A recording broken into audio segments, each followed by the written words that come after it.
Hi, this is a video response for Avalon's tarot tag. So, the first question is, what drew you to tarot? And, well, I had started, before I was reading tarot, I was reading from a bridge deck or a poker deck, pretty much the same thing. And I had been doing that for years. And I was really satisfied with that, and I didn't even consider reading tarot at that time until question number 2. Someone gave me a deck, and that changed that. That opened that up for me. The deck that I was given was the Visconti Tarot. Okay, and Rider-Waite-Smith or Thoth. That's like asking me if to choose between black eyeliner or red lipstick, because I really love them both. I think there's a place for both of them, and I would say most of my decks are based on Rider-Waite, and I don't go looking for decks that are based on the Thoth deck, but I love reading from the Thoth deck, and as time goes by, I appreciate that deck more and more. I feel that there's wonderful readings and deep wisdom to be had. I'll say in both decks equally. Okay. Oh, what type of reader am I? Well, I like to do readings that are very interactive with people. I like to feel that I'm grounded in the knowledge of the cards and of the deck that I'm using, but I also am very intuitive, so it is that combination that I like to work with. I find that to be the most comfortable way for me to work. Oh, do you use cards for pathwork meditation? Absolutely. I meditate with sometimes a card that I choose at random, or I might have a specific card that I'll meditate with. Or sometimes I really enjoy meditating with an entire deck and having a conversation with the deck that way, as well. So I find so many ways to meditate with decks. I like the way you said manifestation. I think that's a great way to say, to work with cards in that way as well. So yes, I do all this type of work with the decks, and I love that. Do I do daily draws? Absolutely. I hardly ever miss a day. Oh, tarot journal. No, I really don't do tarot journaling. When I get a deck, I'll make notes in the little books that come with the deck. So I keep that information, of my first reading with that deck or my conversation with that deck. But I don't do tarot journaling because I just am one of those people that I don't like to go back and look what I wrote a year or two ago. I just don't like memory lane that much. So one time when I did keep a tarot, I had a journal. It wasn't necessarily tarot, but it was a journal. I kept it for a year, and then the next year I threw it away. So that's that. Collector or 1 or 2 decks? Well, I used to just work with one deck. I did that for a few years, and then I started to see, other decks that I just couldn't resist. So now I could consider myself a collector for sure. How do I bond with a deck? That has changed over time. So at this point in time, it kind of goes back what I was just saying about meditating. Well, I'll get a deck. I look at each of the cards. I spend a moment with each of those cards, and then before I do a reading, I like to meditate or talk to that deck in its entire form and get a feel for the energy of that deck and the personality of that deck. And then I'll go and choose cards asking the deck about itself and how we're going to work together. And it says, do I cleanse the deck? I used to go through and cleanse the deck. I would do the sage. I used to do every card. I don't do that as much anymore unless I feel that deck really is asking for that or requiring that. But what I do instead is I like to, maybe I'll get that deck and lay down, and I like to work with my energy, like say in the heart chakra, and that energy helps me bond with the deck, and I feel that it helps me attune and cleanse that deck. So I really like using my own energy. However, I do also incorporate the use of crystals and different types of stones. And I still have the sage and incense if I want to go that route on occasion. Any tarot superstitions? Absolutely not. Significator cards? No, I don't use those at all. I let the cards speak for themselves. Spreads are free form. I am definitely a free form girl. I often will start with 3 cards, but I'm very free form even with that. Oh, tarot birth card. Well, in the majors, I would be the Hermit, and in the minors, I would be the 9 of Pentacles. And my favorite card, oh, that's really a tough one, because as so many of us, we have several cards that we love. I do always look at the High Priestess first. I relate to that energy very much. And I also look at the Temperance card. But then, you know, I love the Devil card too. So I guess those are my top 3 maybe. I don't know. I love them all. Oh, okay. What deck am I currently using? Okay, well, it's summertime here. I'm in the States and I'm in Philadelphia. And so because it's summer and it's not that long of a season, I was using very cheerful, kind of colorful decks this summer. So there's 2 I've been using a lot lately. And this is the Animal Wisdom Tarot. It's a really beautiful deck. It's very insightful and beautiful and colorful. I love it. And the Hesychos Tarot as well, which is also very, very colorful, and there's a lot of emotion on the faces in this deck. So those are the 2 I'm working with right now. And I love them both very much. Okay, let's see.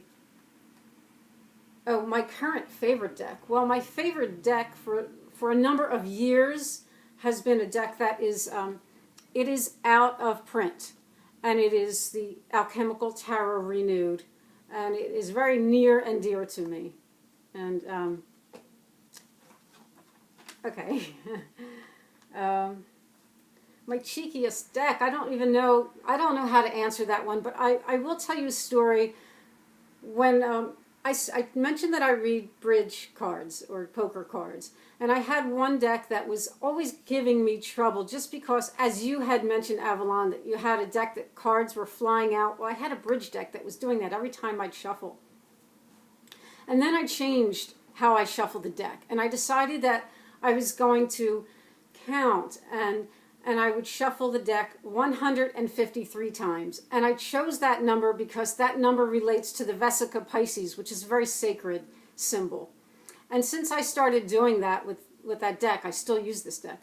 The readings have been better, and the deck is not so cheeky anymore. It kind of purrs like a kitten now.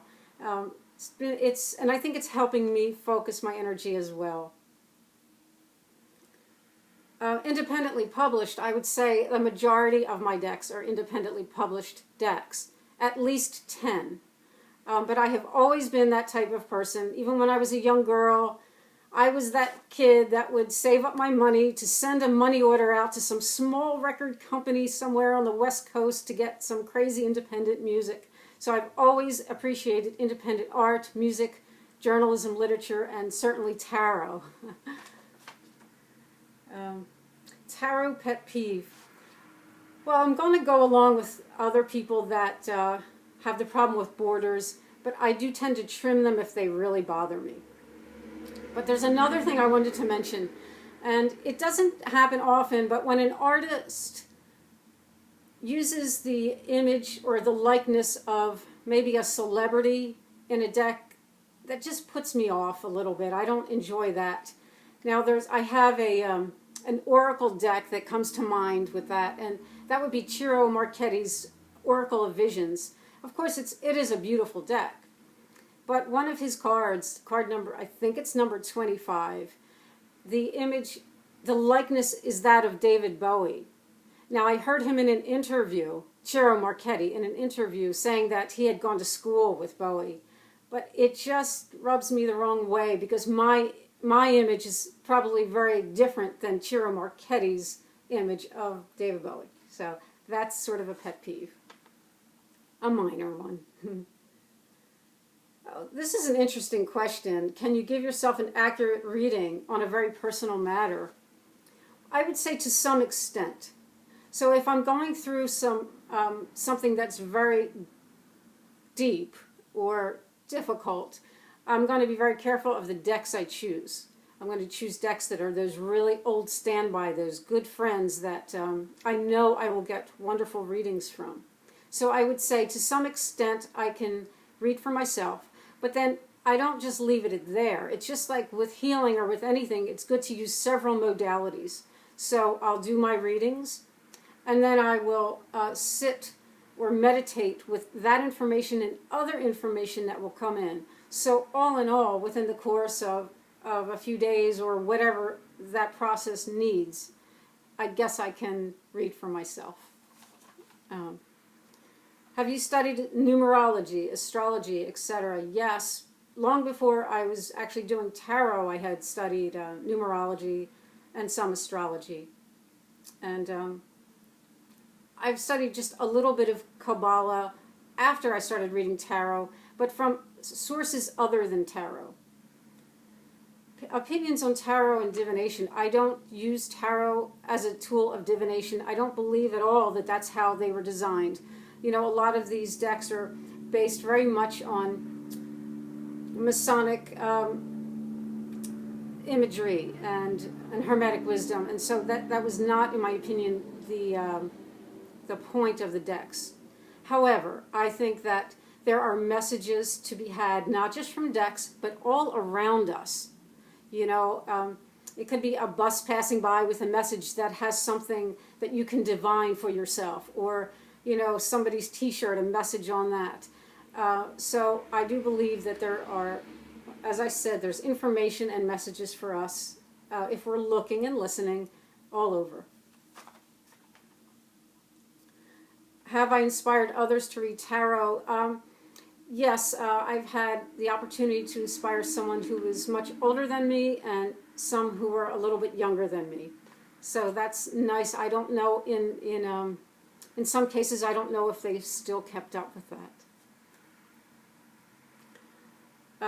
Do I use other esoteric tools? Well, yes, like I said, I do use my bridge deck, and I use oracle decks, and I use, you know, crystals and all those types of tools that will aid in a reading. Tarot no-no. Well, I think to limit someone's perception of their choice. So I feel that to always empower that person that I'm reading for, that they know, regardless of what the cards say, that they have choice and the power to change a situation. So I'm very careful how I, you know, speak to them in that way, so they know that they can do what they need to do in their life. Oh, I'm sorry, I missed number 25. Have I ever lost or damaged a deck? Well, I hesitate to tell this story, but in the spirit of well, telling everything, I'll let you know that I had been given a deck by someone I was seeing, and as time went on, you know, I understood that I was being deceived in that relationship, and it was time for me to part. And so a lot of the things that he had given me, I had put them in a bag and just set them aside. And then one day, including a deck, and one day I threw that whole bag out. It was just something I needed to do. I regret it a little bit, but I just needed to discharge that energy, and that's how I had to do it. And it was the Lover's Path Tarot, by the way. A piece of advice for a new tarotist, I guess. Well, I would have a couple things to say. One is work with the cards, and you know, 80% cards, 20% books. You know, get that experience for yourself. So, like, as if you were going to learn to ride a bike, you have to have the experience to get on the bike and ride. You can't learn that from a book. There's a lot of wisdom in the books, but I think the more profound wisdom comes with you or us just working with our cards. starting to see and look at the colors and the understanding those archetypal images. And also to look all around you, wherever you are in the course of a day, out, look at the, even if it's a magazine or a book or a movie, there's going to be numbers and colors and those archetypal images. They're seen over and over again. And I think if you can glean information from what you're seeing all around you, it may help your reading. I could say for myself, I think it might have helped me just be more aware in general. I mean, part of being a tarot reader is being aware and seeing what's going on in the world, seeing what's going on around you, seeing what's going on above you. And I just realized I missed one more question. I am so sorry. I've gone out of order. But I think you asked what was my least favorite deck. And I'm, at this point in time, certainly, without any doubt, my least favorite deck is the As Above portion of the Book of Shadows. That's the only portion I have. That's a 2-deck set. I just have the one set. And I'll tell you why I don't like it. It's as above. So if you just have a tiny little bit of knowledge or even just some imagination of what it's like above with the planets and the luminaries, the stars, and to me how brilliant and bright and musical and the personality and the souls of all those planets and stars and what that's like, to me that would just be very colorful and beautiful. And the deck is the colors are very dreary and the faces of the people are very somber. So to me that is such a big disconnect. And I personally have a strong connection with that planetary wisdom and a deep belief in that system that goes back to very ancient Egypt. So that to me was a very big disappointment with that deck. So much so that I don't even leave it in the same room with my other decks. It has to stay in the other room. So I think I managed all the questions, even though some were out of order. And thank you so much, Avalon. I think this was really fun. Bye. Oh.